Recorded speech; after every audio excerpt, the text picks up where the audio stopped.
છે તો નીરવજી સૌથી પહેલા એક શરૂઆત કરીએ બેંક્સની સાથે, કારણ કે જે રીતે એક અસર આપણને પોઝિટિવ આપણને જોઈ કે દરોમાં કાપ આવ્યો, CRR કટ આવ્યો, ત્યારબાદ જે એક બેંક્સમાં પોઝિટિવિટી, નિફ્ટી બેંક એક નવા લેવલ્સ પર, આજે ઘણી બધી બેંક્સ દ્વારા જે આપણને અપડેટ આવતી દેખાડી રહી છે, ખાસ કરીને જે બેંકો માટે, એને લીધે પણ આપણે ખાસ કરીને એક ફોકસ રાખવાનું છે, કારણ કે રેપો રેટમાં એક કાપ બાદ હવે આપણે જોઈ રહ્યા છીએ લોન સસ્તી કરવાનું શરૂ કર્યું છે. BOB, PNB, bank of India, UCO બેંકનું તો આપણને રેપો લિંક લેન્ડિંગ રેટ વાળી જે લોન છે એમાં એક ઘટાડો આપણે જોઈ રહ્યા છીએ અને વ્યાજમાં ઘટાડો જોઈ રહ્યા છે.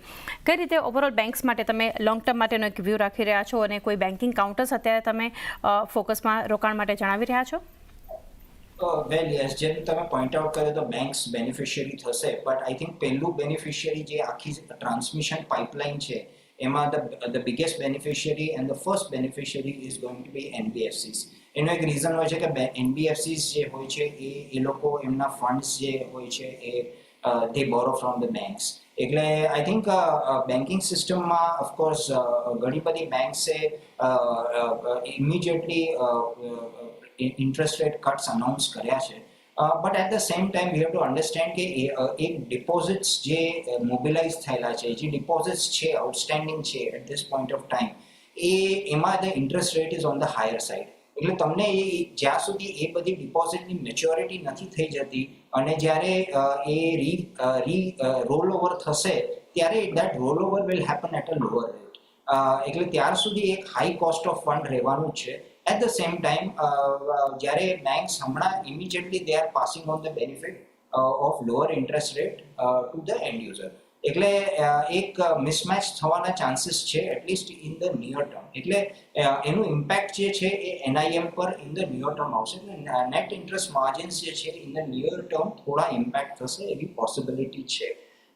But having sad that long term Outlook is very very good, કેમ કે એકવાર થિંગ્સ સ્ટેબિલાઇઝ અને એકવાર તમારે જ્યારે ક્રેડિટ ઓફટેક ડેફિનેટલી વધશે. There's a very strong chance that credit offtake picks up in a very big way. So I think that will more than compensate કે જે loss થશે એને compensate કરી આપશે. But એક time lag હશે, definitely એક lag effect હશે. એટલે our view is કે first beneficiary of this is going to be NBFCs, and after that of course the banking માં એનો impact આવશે. બેન્કિંગમાં આઈ થિંક જે PSU banks, as you rightly pointed out, જેમને first mover advantage છે, Bank of Baroda છે and UCO Bank છે, PNB છે, એઝ યુ પોઇન્ટેડ આઉટ, એમને બેનિફિટ થશે. At the same time smaller banks જે છે, EU સ્મોલ ફાઇનાન્સ બેંક છે કે IDFC ફર્સ્ટ બેંક છે, ફેડરલ બેંક છે, એમને બી ડેફિનેટલી પોઝિટિવ ઇમ્પેક્ટ આવશે as far as the rate cuts R concern.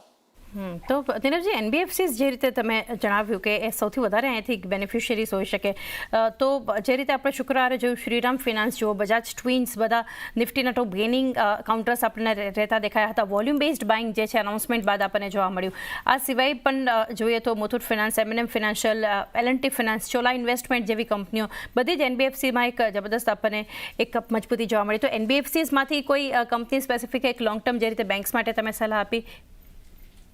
Well yes, અગર આપણે NBFCsમાં જોઈએ તો ક્વોલિટી NBFCs છે. For example Shriram transport finance છે, ચોલામંડલમ ફાઇનાન્સ છે, L&T ફાઇનાન્સ હોલ્ડિંગ્સ છે, and of course the leader which is their Bajaj Finance, Bajaj Finance, and upcoming like Bajaj Housing Finance. I think આ બધી કંપનીઝ એવી છે જે benefit થઈ શકે છે in the medium two long term.